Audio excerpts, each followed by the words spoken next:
Hello everyone, I am Dr. Dhruvajuti Mondol and my channel name is Topics in Chemistry. Please subscribe my channel. I will discuss different topics of chemistry in this channel. So please subscribe my channel to get latest notification. আজকে ইলেকট্রোকেমিস্ট্রির part 7 lecture আমরা discuss করব। তো last যে part 6 lecture ছিল সেটা topic name ছিল conductometric titration. এটাও topic name হচ্ছে কন্ডাক্টোমেট্রিক টাইট্রেশন, কিন্তু এটা হচ্ছে সেকেন্ড পার্ট। ঠিক আছে, আগের দিন ফার্স্ট পার্ট কন্ডাক্টোমেট্রিক টাইট্রেশন বলেছিলাম, আজকে বলবো second part of conductometric titration. So conductometric titration আমি তোমার আগের দিন বলেছিলাম যে mainly two types of conductometric titration আমরা ডিসকাস করব। একটা হচ্ছে অ্যাসিড বেস টাইট্রেশন আর একটা হচ্ছে প্রেসিপিটেশন টাইট্রেশন। তো অ্যাসিড বেস টাইট্রেশন চার রকমের হয়। একটা হচ্ছে strong acid strong base, weak acid strong base, strong acid weak base and weak acid strong base. এরা এই চার রকম টাইট্রেশনের মধ্যে আমি লাস্ট যে লেকচারে সেখানে আমি স্ট্রং অ্যাসিড স্ট্রং বেস আর উইক অ্যাসিড স্ট্রং বেস এই দুটো টাইট্রেশনকে আমি ডিসকাস করেছিলাম। আজকে আমরা এই দুটো titration strong acid weak base এবং উইক অ্যাসিড উইক বেস এই দুটো টাইট্রেশন ডিসকাস করব। ঠিক আছে, সুতরাং তোমাদেরকে আগে কিন্তু পার্ট 6 যে লেকচার সেটা কিন্তু ভালো করে পড়তে হবে, ভালো করে দেখতে হবে, তারপরে কিন্তু তুমি অবশ্যই পার্ট 7 লেকচারটা দেখবে।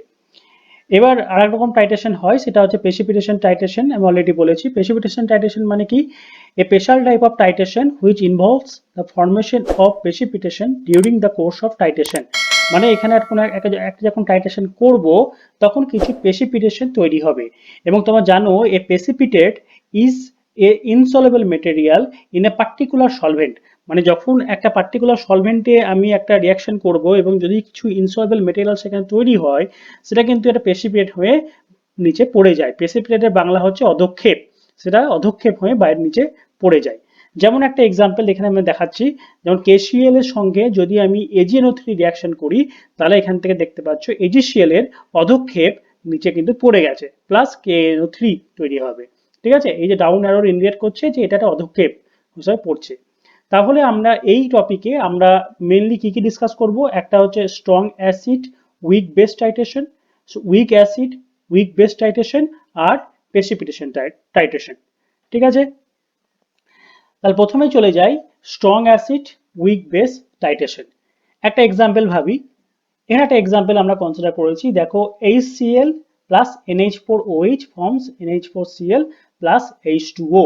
তার মানে তুমি দেখতে পাচ্ছ, অবশ্যই জানো যে HCl একটা স্ট্রং অ্যাসিড, একটা উইক বেস কি অ্যামোনিয়াম হাইড্রক্সাইড। অ্যামোনিয়াম হাইড্রক্সাইড একটা উইক বেস, রিয়াকশন করলো কি তৈরি হলো, salt ammonium chloride plus water. তাহলে আমরা যখন টাইট্রেশন করব কি নেব, আমরা এই বিউরেটের মধ্যে কি নেব, অ্যামোনিয়াম হাইড্রক্সাইড, আর এখানে কি নিলাম, বিকারের মধ্যে আমরা নিলাম HCl। এবার আমি আগের মতোই কি করব, ড্রপ বাই ড্রপ ওপর থেকে অ্যামোনিয়াম হাইড্রক্সাইড HCl এর মধ্যে অ্যাড করব। প্রথমে কথা আগের মতোই আমি প্রথমে ধর 20 ড্রপ অ্যাড করলাম।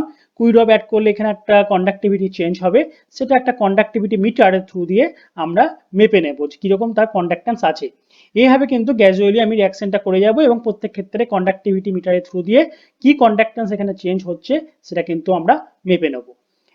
ঠিক আছে, তো এবার আমরা দেখি যে এখানে রিঅ্যাকশনটা যদি আমি দেখবো, যখন করব, যেহেতু একটা ইলেকট্রোলাইটের রিঅ্যাকশন, তারপরে তুমি জানো যে যেগুলো স্ট্রং ইলেকট্রোলাইট যেমন HCl, যেগুলো স্ট্রং ইলেকট্রোলাইট, তারা কিন্তু সলিউশনে কিন্তু আর সে এই ফর্মে থাকবে না, সে কিন্তু ক্যাটায়ন এবং অ্যানায়নে ভেঙে যায়। তাহলে HCl কি হবে, সলিউশনের মধ্যে ভেঙে গেল, ভেঙে গিয়ে তৈরি করলো কি H plus plus Cl minus. আর অ্যামোনিয়াম হাইড্রক্সাইড যেটা উইক ইলেকট্রোলাইট, তার মানে এটা কিন্তু ভাঙবে না, খুব কম ভাঙবে, খুব কম ডিসোসিয়েশন হবে, সেই জন্য কিন্তু যেমন ছিল তেমনই রেখে দিলাম, অ্যামোনিয়াম হাইড্রক্সাইড হিসাবে রেখে দিলাম, এই কিন্তু আর ভাঙলাম না। এবার দেখো এখানে একটা সল্ট তৈরি হচ্ছে, কি salt, ammonium chloride. Ammonium chloride কিন্তু একটা ভালো ইলেকট্রোলাইট, যে কোনো সল্ট হচ্ছে খুব ভালো ইলেকট্রোলাইট। যখনই একটা সল্ট কনসিডার করব, সঙ্গে সঙ্গে সে কিন্তু অ্যামোনিয়াম আয়ন আর ক্লোরাইড আয়ন, এই দুটো আয়নে কিন্তু ভেঙে যাবে। আর ওয়াটার, সে কিন্তু আবার দেখো ওয়াটার কিন্তু একটা উইক ইলেকট্রোলাইট, তার মানে আগের যে লেকচারের মতো এখানেও তাই, ওয়াটারে কিন্তু কোনো ডিসোসিয়েশন হবে না, ওয়াটার কিন্তু যেমন ছিল তেমনই থেকে যাবে। তার মানে তুমি দেখতে পাচ্ছ মেনলি যে জিনিসগুলো ভাঙলো সেটা যে HCl ভাঙলো আর অ্যামোনিয়াম ক্লোরাইড ভাঙলো। এবার তুমি দেখতে পাচ্ছ যে অ্যামোনিয়াম হাইড্রক্সাইড কিন্তু একটা বেস, আর HCl থেকে কি দেবে, H প্লাস দেবে। এই H প্লাস কার সঙ্গে রিয়াকশন করবে, এই যে OH মাইনাস তার সাথে রিয়াকশন করবে, তাই না? তার মানে এরা দুজন রিয়াকশন করে কিন্তু এই ওয়াটারটা তৈরি হয়েছে, আর অ্যামোনিয়াম প্লাস আর Cl মাইনাস তৈরি করে অ্যামোনিয়াম ক্লোরাইড তৈরি হচ্ছে, তাই না? এবার এই যে রিয়াকশনটা করলাম এর গ্রাফটা কি সেটা আমাকে দেখতে হবে।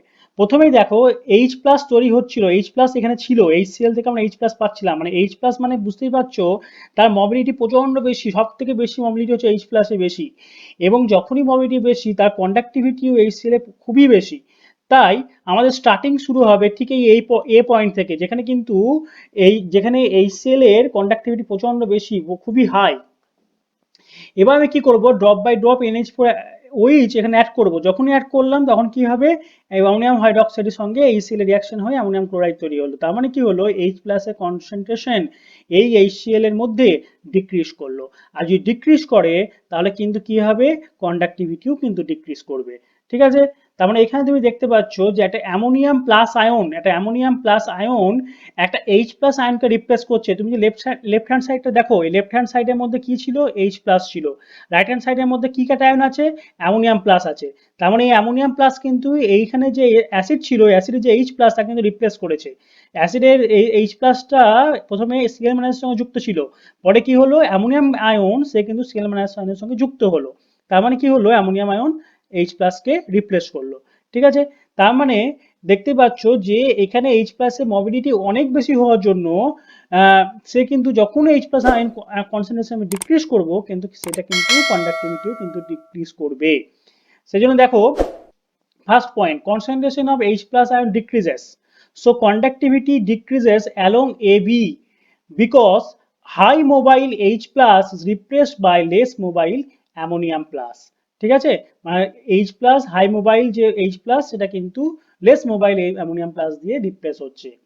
নেক্সট পয়েন্ট কি, a point comes when all H plus is neutralized by OH minus। তারপর কি হবে, কমতে কমতে H plus এখানে কমতে কমতে একটা টাইম আসবে সমস্ত OH minus H plus এর সঙ্গে, মানে সমস্ত H plus OH minus এর সঙ্গে রিঅ্যাকশন করে দেবে। তার মানে কি হবে, এখানের মধ্যে আর কোনো H plus আয়ন থাকবে না। সেই পয়েন্টটা কি, সেই পয়েন্টটাকে বলা হচ্ছে নিউট্রালাইজেশন পয়েন্ট। তার মানে সেই পয়েন্টটাকে এখানে আমি এই বি পয়েন্ট দিয়ে ডিনোট করলাম। বি পয়েন্টের পর কি হচ্ছে দেখো, কিন্তু আর H প্লাস নেই। এবার আমি ওপর থেকে 20 ড্রপ ধরো অ্যামোনিয়াম হাইড্রোক্সাইড নিচে অ্যাড করলাম। তার মানে এটা কিন্তু পুরোটাই ওপর থেকে নিচে এলো, 20 ড্রপ অ্যামোনিয়াম হাইড্রোক্সাইড নিচে এলো। তার মানে after neutralisation point concentration of ammonium hydroxide increases. Neutralisation পয়েন্টের পর অ্যামোনিয়াম হাইড্রোক্সাইডের কনসেন্ট্রেশন এদিকে কিন্তু ইনক্রিজ করছে। যদি ইনক্রিজ করে তার মানে আমাদের কন্ডাক্টিভিটি কিছু চেঞ্জ হবে। কিন্তু ঘটনা হচ্ছে, একটু আগেই বলেছি অ্যামোনিয়াম হাইড্রোক্সাইড একটা উইক ইলেকট্রোলাইট, সেই জন্য the conductivity of ammonium hydroxide is very low, and because it is a weak electrolyte, মানে এর ডিসোসিয়েশন কিন্তু হবে না। আর ডিসোসিয়েশন যদি না হয় তাহলে কি হবে, কন্ডাক্টিভিটি রিমেন্স অলমোস্ট কনস্ট্যান্ট। সেজন্য দেখতে পাচ্ছ, so after neutralisation point the conductivity remains almost constant. এবং দেখতে পাচ্ছ যে এই যে বিসি যে লাইন পাচ্ছি, যেটা পরে আমি নিউট্রালাইজেশন পয়েন্টের পরে পেলাম, সেটা হচ্ছে curve parallel to X axis, X অ্যাক্সিসের প্যারালাল হয়ে গেছে, মানে তার কন্ডাক্টিভিটি কিন্তু আর বাড়ছে না। তাহলে প্রথমে ডিক্রিজ করলো এবি বরাবর, পরে বিসি বরাবর কনস্ট্যান্ট থেকে গেল, মানে এই দুটো লাইনকে যদি যুক্ত করি তাহলে এই বি পয়েন্টটা পাই, এই বি পয়েন্টটা হচ্ছে নিউট্রালাইজেশন পয়েন্ট। এবং এই ডি পয়েন্টটা কি বলছে, ডি পয়েন্টটা হচ্ছে নিউট্রালাইজেশন ভলিউম, মানে এই ও থেকে ডি পর্যন্ত এই যে ভলিউমটা লাগবে অ্যামোনিয়াম হাইড্রোক্সাইডের, সেটা হচ্ছে কি নিউট্রালাইজেশন ভলিউম। ঠিক আছে? সেটাই এই HCl কে নিউট্রালাইজ করতে ব্যবহার করা হবে। এটাই হলো strong acid versus week base titration. এবার চলে যাব next topic, week acid versus week base titration. প্রথমে একটা এক্সাম্পল কনসিডার করি। তোমরা জানো একটা উইক অ্যাসিড এক্সাম্পল হচ্ছে অ্যাসিটিক অ্যাসিড, এটা খুব ভালো একটা উইক অ্যাসিড। আর একটা উইক বেস অলরেডি জানো, সেটা হচ্ছে অ্যামোনিয়াম হাইড্রোক্সাইড। এর দুজনের মধ্যে রিঅ্যাকশন হলো, কি সল্ট তৈরি হলো, অ্যামোনিয়াম অ্যাসিটেট, NH4 হচ্ছে অ্যামোনিয়াম আয়ন, আর CH3CO মাইনাস হচ্ছে অ্যাসিটেট আয়ন, তাহলে তৈরি হলো কি অ্যামোনিয়াম অ্যাসিটেট প্লাস ওয়াটার। এবার দেখো এখানে বুলেটের মধ্যে কি নিতে হবে, বুলেটের মধ্যে আমি নিলাম অ্যামোনিয়াম হাইড্রোক্সাইড, প্রত্যেক ক্ষেত্রে বেস নিচ্ছি কিন্তু আমি বুলেটের মধ্যে, তাহলে এখানে অ্যামোনিয়াম হাইড্রোক্সাইড আমি বুলেটের মধ্যে নিলাম। আর এখানে যেটা আমাদের বিকারের মধ্যে আমি অ্যাসিটিক অ্যাসিড নিয়েছি। তার মানে এবার কি করব, আগের মতোই drop by drop ammonium hydroxide add করব। অ্যামোনিয়াম হাইড্রোক্সাইড রিঅ্যাকশন করবে অ্যাসিটিক অ্যাসিডের সাথে এবং অ্যাসিটিক অ্যাসিডের কনসেন্ট্রেশন ডিক্রিজ করবে। আর অ্যামোনিয়াম অ্যাসিটেট যেটা একটা খুব ভালো স্ট্রং ইলেকট্রোলাইট সেটা কিন্তু তৈরি হবে। লবণ, লবণ মানেই একটা স্ট্রং ইলেকট্রোলাইট, সেটা কিন্তু তৈরি হবে। যখনই অ্যামোনিয়াম হাইড্রোক্সাইড অ্যাড করব তখনই কিন্তু সঙ্গে সঙ্গে এই সল্টটা তৈরি হবে। এবার কার্ভটা দেখি, এই কার্ভটা দেখো ভালো করে, এখানে দেখো এই কার্ভটা প্রথমে এবি বরাবর ডিক্রিজ করলো, তারপরে বিসি বরাবর ইনক্রিজ করলো, তারপরে সিডি বরাবর সে কিন্তু কনস্ট্যান্ট হয়ে গেল, সে কিন্তু প্যারালাল টু এক্স অ্যাক্সিস হয়ে গেল। ঠিক আছে, তাহলে এই কার্ভটাকে এবার আমার এক্সপ্লেন করতে হবে। তাহলে এবার দেখি, অ্যামোনিয়াম অ্যাসিডিক অ্যাসিড একটা উইক অ্যাসিড, সেই জন্য দেখো আমি যখন এই রিঅ্যাকশনটা লিখলাম এখানে অ্যাসিডিক অ্যাসিডকে কিন্তু ডিসোসিয়েট করলাম না, লিখলাম কি simple acidic acid CH3COOH। Ammonium hydroxide weak electrolyte, সেটা কিন্তু ডিসোসিয়েট করিনি, অ্যামোনিয়াম আয়ন আর ওইচ ম্যানেজমেন্ট ডিসোসিয়েট করলাম না। কিন্তু CH3COONH4 যেটা একটা সল্ট স্ট্রং ইলেকট্রোলাইট, তাকে কিন্তু ডিসোসিয়েট করে দিয়েছি। কি কি তৈরি করলো, CH3CO- তৈরি করলো আর NH4 প্লাস তৈরি করলো। আর ওয়াটার উইক ইলেকট্রোলাইট যেমন ছিল তেমনই আছে। কারণ এটাই হচ্ছে সলিউশনের মধ্যে রিয়াকশন। ঠিক আছে, সেখানে কিন্তু তাহলে দেখতেই পাচ্ছ এই যে একটা নতুন সল্ট যেটা তৈরি হচ্ছে, যেটা একটা স্ট্রং ইলেকট্রোলাইট, সেই জন্যই কি হচ্ছে এই বিসি বরাবর এই কন্ডাক্টিভিটি ইনক্রিজ করছে। তার মানে দেখো CH3COH weak electrolyte, so conductivity is very low. দেখো CH3COH এখান থেকে স্টার্ট করেছিলাম, এর ভ্যালুটা খুবই কম, ও এর ভ্যালুটা খুবই কম, এটা এখান থেকে শুরু হয়েছিল স্টার্টিং। এবার যখনই CH3COH NH4OH এর সঙ্গে রিঅ্যাকশন করলো, কি তৈরি হলো, CH3CONH4 যেটা স্ট্রং ইলেকট্রোলাইট, সঙ্গে সঙ্গে কি হলো, সে কিন্তু কন্ডাক্টিভিটি ইনক্রিজ করলো বিসি বরাবর। ঠিক আছে, so CH3COH reacts with NH4OH and forms CH3CONH4 which is a strong electrolyte, hence conductivity increases along BC. এবার দেখো first conductivity decreases due to common ion effect. এখানে দেখো এবি বরাবর কমন আয়ন এফেক্ট এর জন্য একে কিন্তু কন্ডাক্টিভিটি ডিক্রিজ করেছে। আমি লাস্ট লেকচারে বলেছিলাম what is common ion effect, যেখানে দুটো আলাদা আলাদা কম্পাউন্ড তাদের মধ্যে একই রকম আয়ন রয়েছে, মানে সেম আয়ন রয়েছে। তার মানে তুমি দেখতে পাচ্ছ এই যে CH3COH একে যদি আমি ডিসোসিয়েট করি, যে পার্শিয়াল ডিসোসিয়েশন হবে সেখান থেকে কি কি তৈরি হবে, CH3COO- তৈরি হবে আর H প্লাস তৈরি হবে। আর এই যে সল্ট তৈরি হলো সেখান থেকে কি তৈরি হবে, CH3CO- তৈরি হবে, NH4 প্লাস তৈরি হবে। তার মানে এই যে সল্ট আর এই যে অ্যাসিড তাদের মধ্যে কমন আয়ন কে, CH3COO-। এবং লাস্ট লেকচারটা ভালো লক্ষ্য করবে, আমি সেখানে বলেছিলাম যে what is common ion effect, যখন CH3CO যখন আমি রিঅ্যাকশনটা হলো এর মধ্যে, তখন এই CH3CO- এর কনসেন্ট্রেশন ইনক্রিজ করে গেল এবং এর যে কে আলফা মানে ডিসোসিয়েশন কনস্ট্যান্ট, সেটা হচ্ছে অলওয়েজ একটা কনস্ট্যান্ট টার্ম।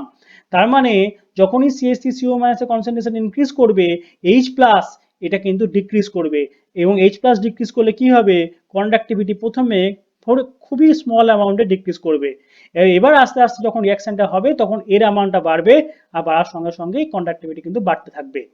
ঠিক আছে, তোমার সি পর্যন্ত সব বাড়লো। এবার কি হবে, a point comes when all H plus is neutralized by OH minus, মানে এইখানে সমস্ত CH3COH এর যে H প্লাস গুলো আছে সেটা কিন্তু অ্যামোনিয়ামের যে OH মাইনাস, অ্যামোনিয়াম হাইড্রোক্সাইডের যে OH মাইনাস তার সঙ্গে রিঅ্যাকশন করে নিউট্রালাইজ হয়ে যাবে। সেই পয়েন্টটা হচ্ছে নিউট্রালাইজেশন পয়েন্ট আগের মতোই। আর ই যেটা সেটা হচ্ছে ভলিউম অফ অ্যামোনিয়াম হাইড্রোক্সাইড, যেটা নিউট্রালাইজেশন ভলিউম বলা হচ্ছে। ঠিক আছে, আচ্ছা এবার কি হলো, সি পয়েন্টের পর দেখো আগের মতোই, সি পয়েন্টের পর কি বাড়বে এবার, এবার সি পয়েন্টের পর কিন্তু আর কোনো অ্যাসিড নেই বা অ্যামোনিয়াম এটাও কিন্তু তৈরি হবে না আর, কারণ তার অ্যাসিডই নেই, তাই না। তা সি পয়েন্টের পর কি হবে, অ্যামোনিয়াম হাইড্রোক্সাইডের কনসেন্ট্রেশন বাড়বে। অ্যামোনিয়াম হাইড্রোক্সাইডের কনসেন্ট্রেশন বাড়লে সেটা কিন্তু খুবই উইক ইলেকট্রোলাইট, তাই কন্ডাক্টিভিটি কনস্ট্যান্ট থেকে যাবে। ঠিক আছে, তো এটাই হচ্ছে week acid versus week base titration, মানে নিউট্রালাইজেশন পয়েন্টের পর কন্ডাক্টিভিটি রিমেন্স অলমোস্ট কনস্ট্যান্ট। তা প্রথমে ইনক্রিজ করলো ডিউ টু CH3COONH4, সি পয়েন্টের পর এটা কনস্ট্যান্ট হয়ে গেল কারণ অ্যামোনিয়াম হাইড্রোক্সাইড একটা উইক ইলেকট্রোলাইট। এবার চলে আসি নেক্সট টপিক, সেটা হচ্ছে প্রেসিপিটেশন টাইট্রেশন। একটা এক্সাম্পল কনসিডার করি, KCl প্লাস AgNO3 থেকে AgCl প্লাস KNO3 তৈরি হলো, তখন AgCl এ প্রেসিপিটেট পড়ে গেল, যেটা কিন্তু ধরো এই রিঅ্যাকশনটা আমি ওয়াটারে করলাম, তাহলে ওয়াটারে AgCl হচ্ছে ইনসলেবল, সেই জন্য সে অধক্ষেপ হয়ে নিচে পড়ে গেল। এবার আমি টাইট্রেশনটা করব, এরকম এর কিরকম গ্রাফ হয় সেটা কিন্তু আমাকে দেখতে হবে। তাহলে এখানে আমি কি নিলাম, ধরো কথা বললাম যে AgNO3 আমি এই বুলেটের মধ্যে নিলাম, আর KCl কে এই সলিউশনের মধ্যে নিলাম, মানে KCl এ ওয়াটার সলিউশন আমি এই বিকারের মধ্যে নিলাম। আগের মতোই তাহলে ড্রপ বাই ড্রপ AgNO3 এখানে অ্যাড করব, এখানে কন্ডাক্টিভিটি চেঞ্জ হবে, সেটা কন্ডাক্টিভিটি মিটারের থ্রু দিয়ে আমরা মেপে নেব, ঠিক আছে। এবং তারপরে আমি গ্রাফটা দেখব কিরকম হয়। তাহলে এইভাবে গ্রাফটা দেখলাম যে গ্রাফটার নেচারটা হচ্ছে এরকম, প্রথমে অলমোস্ট কনস্ট্যান্ট থাকে, তারপরে গ্র্যাজুয়ালি ইনক্রিজ করে, ঠিক আছে। তো এই পয়েন্টটা, যে পয়েন্টটা কাট করলো দুটো লাইন, সেই লাইনটাকে বলা হচ্ছে এন্ড পয়েন্ট, ঠিক আছে, সেটা হচ্ছে প্রেসিপিটেশন টাইট্রেশনের এন্ড পয়েন্ট। এবার আমরা এটাকে এক্সপ্লেন করব কিরকম কি হয়, কেন এই গ্রাফটা এরকম টাইপের হচ্ছে। দেখো এখানে KCl অলরেডি তোমরা জানো একটা সল্ট, তার মানে খুব ভালো একটা ইলেকট্রোলাইট, সে K প্লাস Cl মাইনাস এর ভেঙে গেল। AgNO3 সেটাও খুব ভালো ইলেকট্রোলাইট, সেও ভেঙে গেল কি Ag প্লাস NO3 মাইনাসে। তার মানে কি হলো, যখন এটা রিয়াকশন করলাম তখন Ag প্লাস Cl মাইনাসের সঙ্গে রিয়াকশন করলো, দিয়ে AgCl তৈরি করলো, ঠিক আছে, plus K plus NO3 minus তৈরি করলো। তার মানে প্রথমে KCl ছিল, আর এই NO3 মাইনাসটা এই Cl মাইনাসকে হাঁটিয়ে দিল, হাঁটিয়ে দিয়ে কি করলো, K প্লাসের পাশে বসে পড়লো, দিয়ে KNO3 তৈরি করলো, তাই না। তার মানে NO3 মাইনাস সেটা কিন্তু Cl মাইনাসকে রিপ্লেস করছে, মানে প্রতিস্থাপন করছে, NO3 মাইনাস Cl মাইনাসকে রিপ্লেস করে প্রতিস্থাপন করে এই KNO3 তৈরি করলো। তাহলে সেই জন্য বললাম Cl minus is replaced by NO3 minus. তার মানে এবার দেখো এইখানে কেন এটা কনস্ট্যান্ট হচ্ছে। তুমি বলতে পারো যে একটা কোশ্চেন আসতে পারে, স্যার আমি উপর থেকে তো AgNO3 ঢালছি, তাহলে AgNO3 তো রিয়াকশন করছে এখানে, তার মানে এখানে NO3 মাইনাসের কনসেন্ট্রেশন বাড়ছে, তার মানে এটা হয় ইনক্রিজ করা উচিত ছিল। কিন্তু ঘটনা হচ্ছে যখন আমি রিয়াকশনটা করব, তখন কি করবে, এই NO3 মাইনাস Cl মাইনাসকে রিপ্লেস করলো, মানে Cl মাইনাসের কন্ডাক্টিভিটি কিন্তু খুব ভালো, এবং দেখা যায় এই দুটো আয়নের Cl মাইনাসের এবং NO3 মাইনাসের কন্ডাক্টিভিটি হচ্ছে অলমোস্ট ইকুয়াল, মানে এই জায়গাটা অলমোস্ট ইকুয়াল, তার মানে সে বাড়বেও না কমবেও না, সে কনস্ট্যান্ট থেকে যাবে।